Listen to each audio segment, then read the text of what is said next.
Be strong.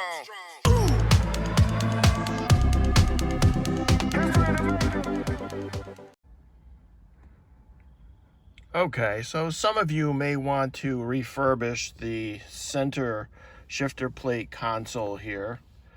And one thing you'll need to do is to remove this knob.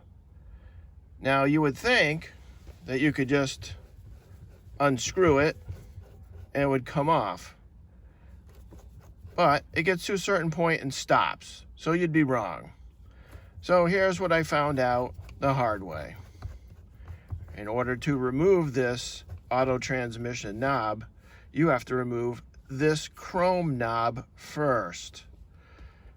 So what we do,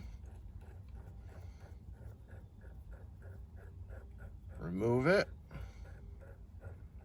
Now, the first time I removed this, it was extremely difficult. I had to use pliers and a piece of plastic around the chrome as not to put a big gouge in it.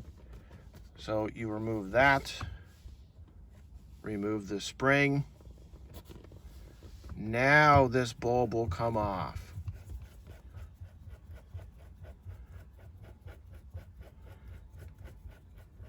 Until you remove that chrome shifter knob, this black part is not coming off. And there you have it. What I did after I removed it, since it was so tough, is I put a little bit of anti-seize on it. So I hope this helps you if you get to the part where you're stuck and can't get this off. You have to remove the chrome part first. Thanks for watching. Be strong.